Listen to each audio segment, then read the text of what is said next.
everyone. I'm Lynn and welcome to another day at Ewetopia Farms. I got another load full of freshly cleaned towels for the lambs, and here's what happened on the farm today. This is a really nice female right here. So we wean our lambs later than most people. Same traits you're looking for in that ewe, you're looking for in the ram. You look way too little to have made it in here. He's a really nice ram. Pretty sure he's from Felon. It's like being outdoors with all the comforts of home. Let's get started. Well, we're in the Suffolk lamb group right now, and tomorrow they're going to have a really special day. So you'll have to stay tuned for that. But yeah, these guys are big now.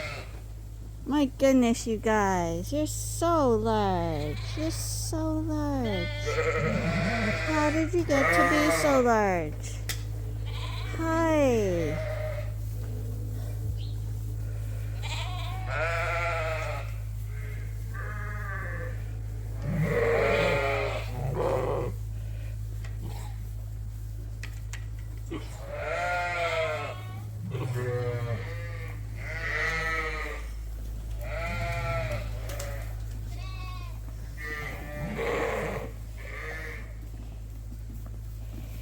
This is a really nice female right here.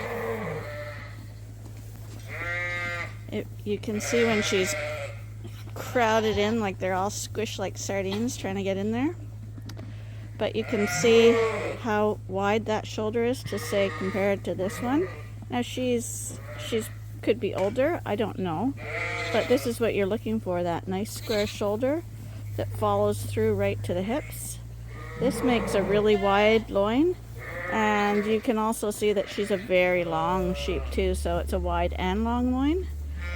If you're talking about the meat industry, that's where you get the most money for your cuts of meat. That, and the next thing is the leg, back leg.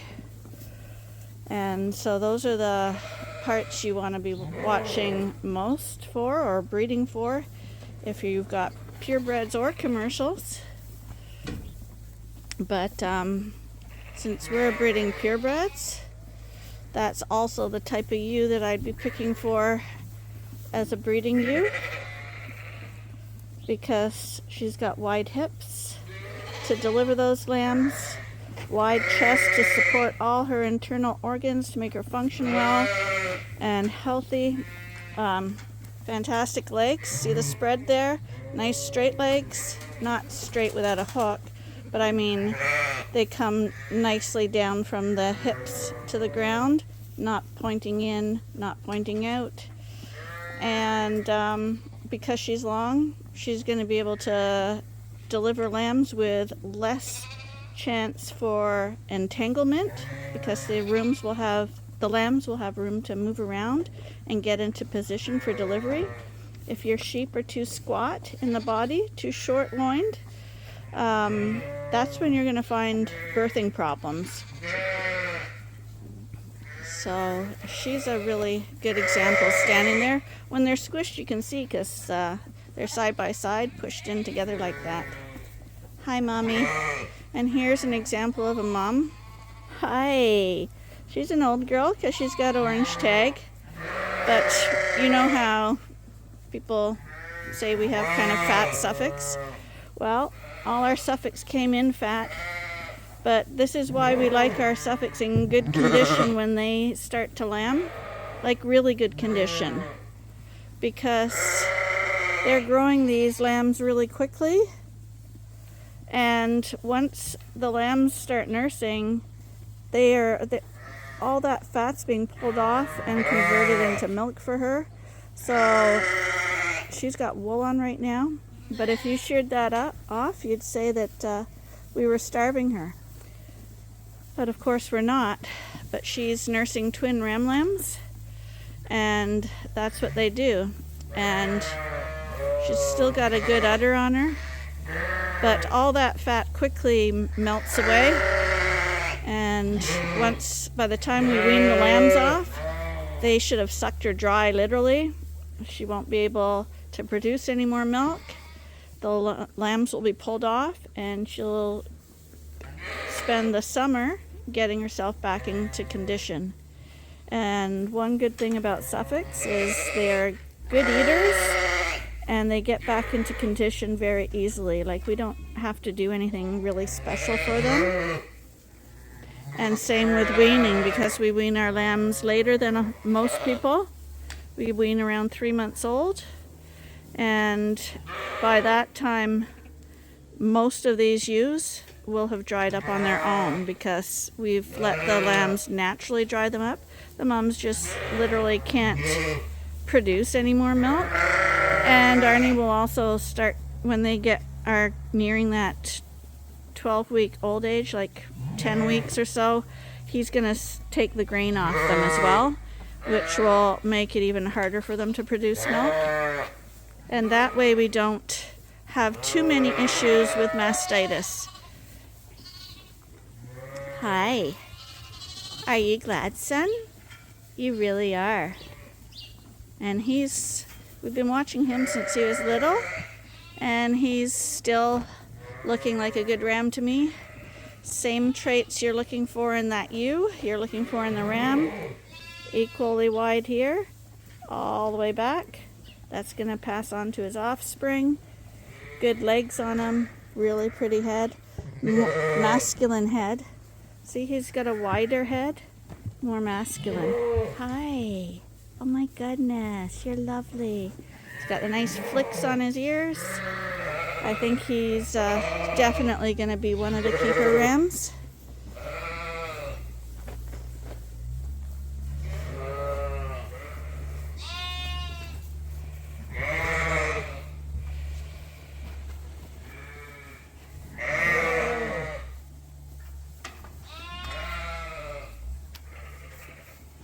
This lamb here is an example of a poor lamb. Not too many in this group, to be honest, I'm glad to say. But either mom's not doing a good job with that lamb, or lamb's not smart enough to nurse properly or eat at the trough. But it's choky at the front, meaning narrow, just slender-bodied all along. Not a good example of a breeding stock. It's a ewe, I guess. Yeah, ewe. So that would not be breeding stock quality. Hi. You guys are all hanging around to show that you are breeding stock quality. Hi. You certainly are. You're a nice one. What happened to your ear? Looks like you ripped it.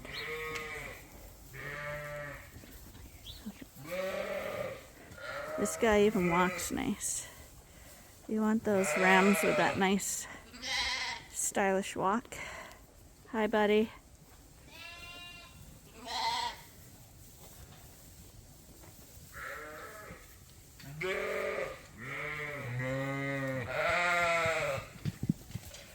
Okay, and now, just as I'm getting ready to leave this coverall, I see we've got someone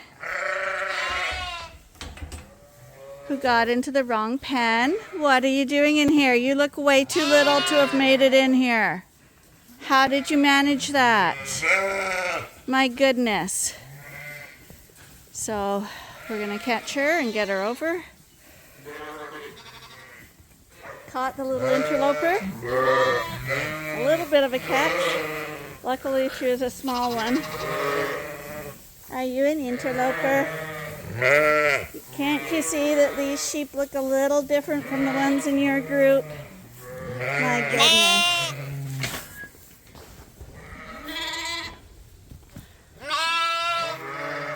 Back where you belong. Now we're going to move on to the next coverall. We'll say hello to little mister. Hi, baby. You are so kind. And here's Mac. Hey, Mac. Mac and Mister still hang out together. As we go in here, you'll be able to really notice the difference between those lambs that are a month older. You can see how they grow in just a month's time. Hi, you guys, you look miniature. They look so little. Hi, there's Tammy's lamb. He's so handsome.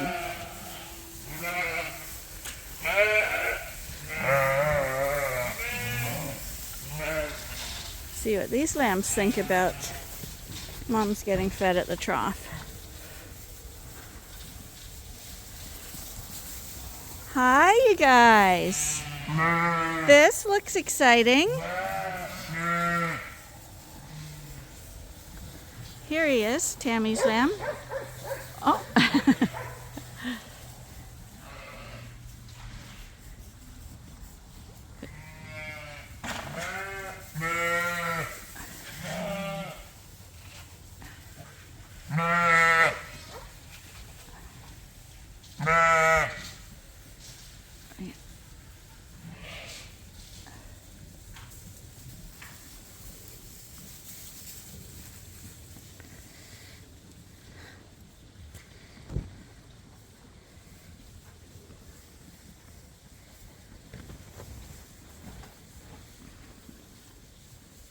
My goodness, you guys look so little.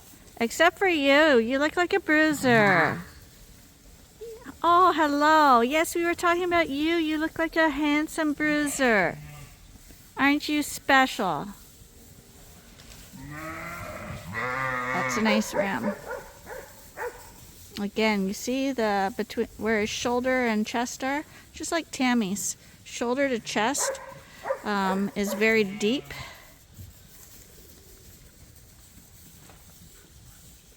And Tammy's lamb is got the wrinkles. We find that wrinkled lambs usually grow into really heavy lambs. Like they were born with wrinkles because they have to grow into their skin.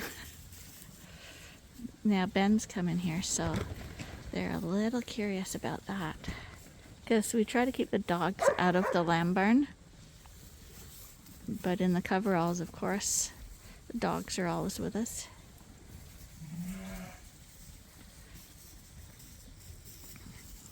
There, he's a really nice ram. Pretty sure he's from Felon. Look at that ram.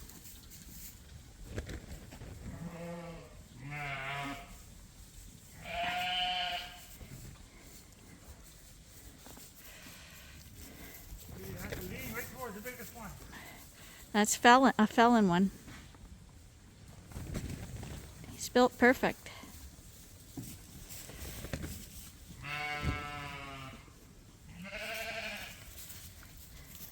You do tend to be have your eye go towards the bigger ones.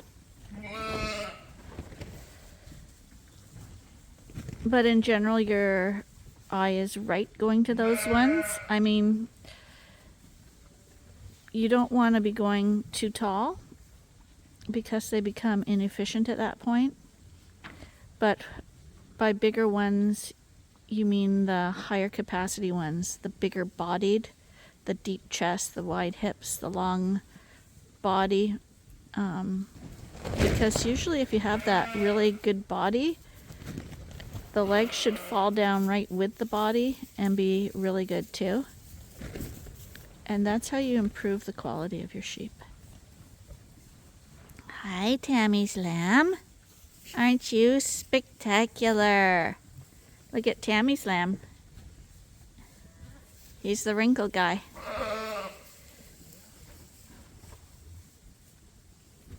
He's the cross in the group.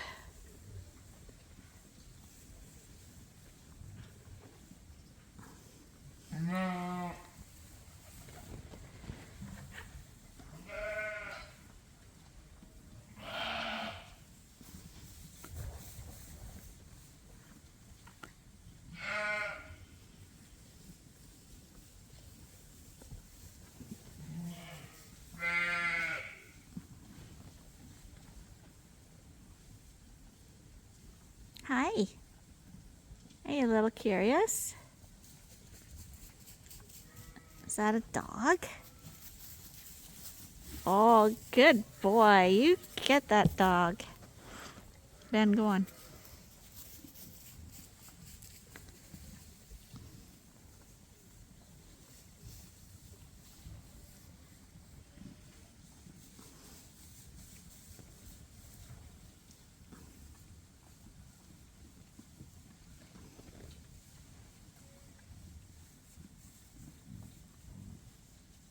Hi. What do you think? Is it worth coming over? Or is that a little scary?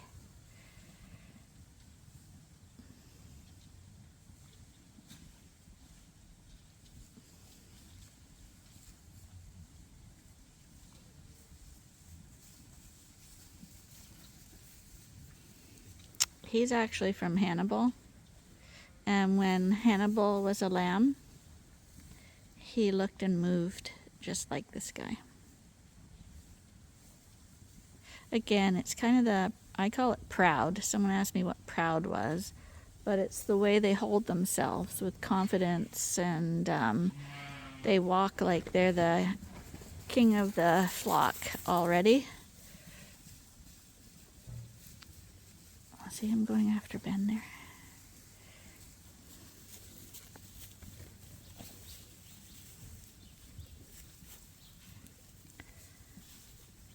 So they look a lot happier in here than they did in the main barn. The main barn's like a dark dungeon, perfect for lambing, but this is where you want the sheep to be growing up.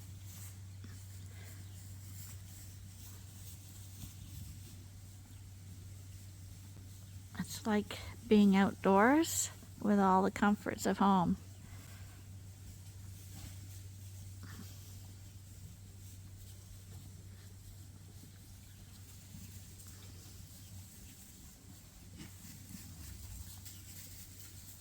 They're pretty curious about Ben.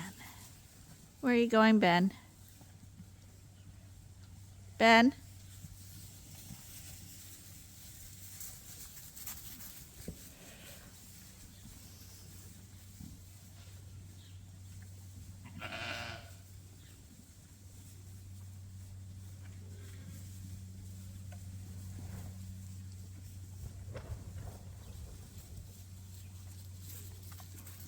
It's funny how that a little animal just a few weeks old can see that Ben is something different.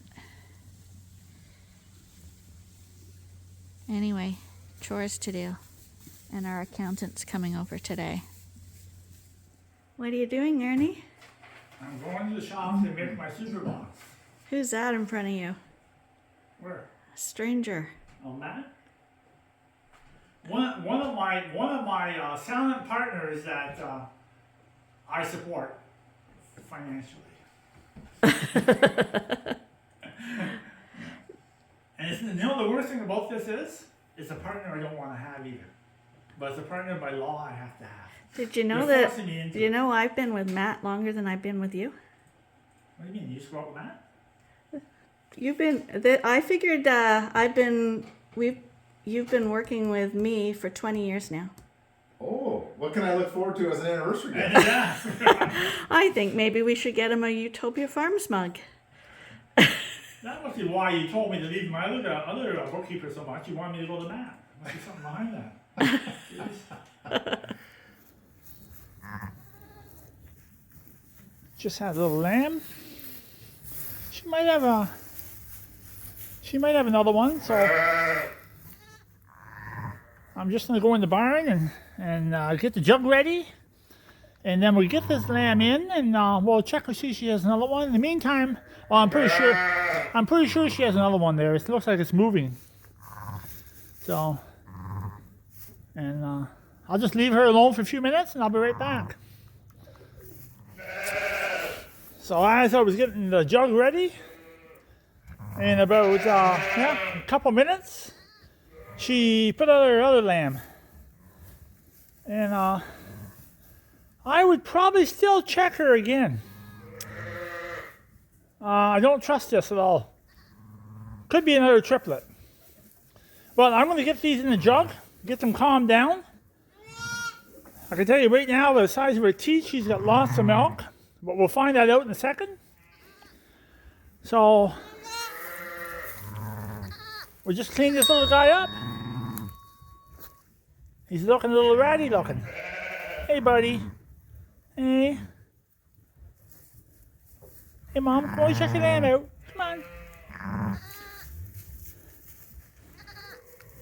She's got to learn how to look after both of them, eh? And she's experienced mom. She's red tag. She's had lambs before. But I highly question that. Might have another lamb in there. Lynn won't like that, but we'll see what happens. I'll talk to you in a few minutes. So, I just got them in. She does not have a third lamb. She has abundance of milk. So she should do a real good job raising these two. It's a pair of lambs from Hannibal again. The ram with the bum leg. He did a fantastic job on 3 legs. You have to give him a check for that. And we got a fresh pail of water there for them. And a clean pen with all clean bedding. I'm just going to grab a little bit of fresh hay for her. And we'll let her do her thing. And hopefully everything will be fine. And it's a male and a female. The one in the back is a male. The one in the front that was born last is a female. So that's a perfect match. It gives you the opportunity to have one good female might keep in the flock. And maybe a good male. And if it's not a good male, we won't talk about that. So, yeah, that's what you want to have, a male and female. That'll be perfect. And I'm thankful it's not a third lamb, because I don't want a third lamb. So, excuse me. Somebody was talking the other day about our lambing ratio. I mean, we're probably, I'm going to take a guess, we're around 1.7, I think, to 1.9. We're in that bracket there somewhere. That's probably ideal, because that gives you the opportunity to have a few triplets, and you have a few twins, but 80% of all the lambs born are probably twins. So that's probably exactly where you want to be. You don't have a machine running, no milk replacer, and you don't have that third lamb that you have to deal with, which we have quite a few third lambs right now, and we're dealing with it. But yeah, I think this is totally practical. Any more than 2 lambs, you gotta wonder how far you're pushing it. But there is a breed out there that gives you lots of lambs, and we all know who they are. The Relo Arkhawks. I don't really know what the purpose of that sheep was, and this is only my opinion. I don't know what the purpose of that breed was, but I'm real curious when they made the Relo Arkhawks in Ottawa, because I know quite a few of the guys that were working on that project when they were making that breed. And I'm just curious, one question I'm always curious, when they were making the Relo Arkhawk, did they actually knew that it was going to be a multiple birther? Like, I mean, I think they're 2.3 or 2.4 average lambs. Did they actually know ahead of time that breed was going to give that many lambs? I'm just curious, or was that just an accident that it just happened that way? Because we know Dorsets, I think, on the books, Dorsets are 1.7 maybe. I think Suffolks are 1.8. Don't quote me on that. But the Relos are a lot higher. So I'm just curious. They actually knew that was going to happen, or was that just the way it turned out? But one thing you'd have to look at, a mother that gives 3 and 4 lambs has a very short lifespan. Because by having triplets, you take a lot out of that mother. It's probably going to shorten her life quite a bit.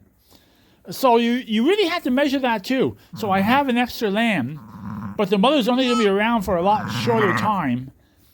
And 3 lambs, I hear a lot of people say, hey, my sheep can raise 3 lambs. I don't see it. I never see mothers that handle 3 lambs. You always got to go in there and start topping them up.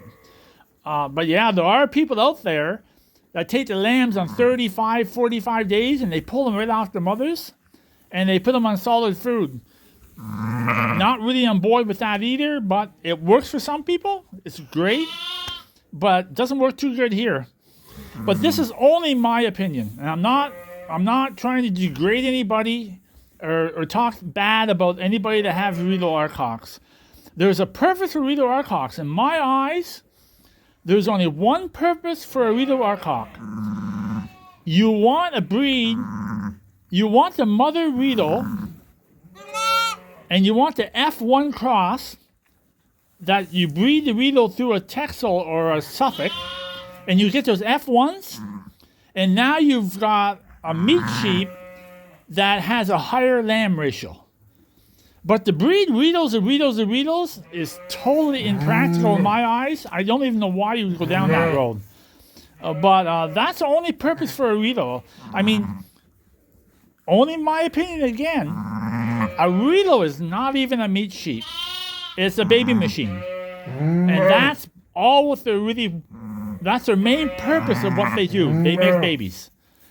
But yeah, you wonder, a pure Riedel mother giving maybe twins and triplets and quads her whole life, I'd be real curious how long a life she's actually going to have, producing that amount of lambs. If she can even do that amount of lambs back to back. But anyways, only my opinion. We tried it, didn't like it, couldn't wait to get rid of it. And I'm going to say one more thing. When I had the Riedel, I had a big Riedel ram I was using on Suffolks. Those lambs, those white lambs that came off the Riedel Dorset crosses that was the cheapest lambs I ever produced.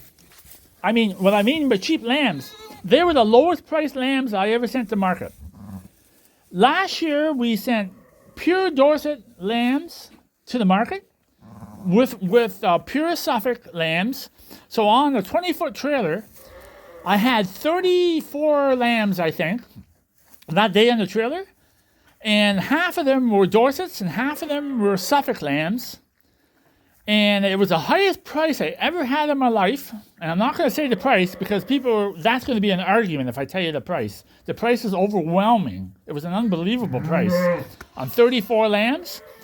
But the surprising thing was, when I went to the sales barn, I told the guys at the yards, I said, sell the Dorsets separate and sell the Suffolk separate, because I wanted to see what the difference in the price was. And the Dorsets brought up exactly the same money as the Suffolks that day. Maybe that was just luck, but I was quite surprised. But when I had the Riedel Dorset crosses lambs, they were the worst price I ever had at the sales barn. Maybe just bad luck, maybe just a bad day, but we went for several days to the sales barn. They just not bring good money up. Because every time I used the Riedel on my sheep, it always took the muscling away. So there's a purpose for a Riedel, but it's not a muscle sheep. It's not a meat maker. It's a mother sheep. And that's only my opinion. And it's not an argument or not degrading whoever has Riedels, because Riedels are a beautiful sheep. They're just not my type of sheep. And I think if you're in the meat industry, I don't know why we're going down that road. And I don't have no clue why the Canadian government would even make the breed. I don't see a lot of purpose for it. I mean, I'm dropping twins here left and right. Like most of my sheep, like I say, 80% of my sheep, just a rough number, is giving twins. And what more can you ask for? Just two teats, two lambs, and let them do their work. Only my opinion. And I'm going to quit this discussion, but I can dwell on it all day long, and it's not gaining anything. Well, just got in from feeding bottles for the night chores, and we're going to call that a day. Hope you enjoyed yourself today at Ewetopia Farms, and if you did, please remember, we're back again tomorrow. So until then, bye for now.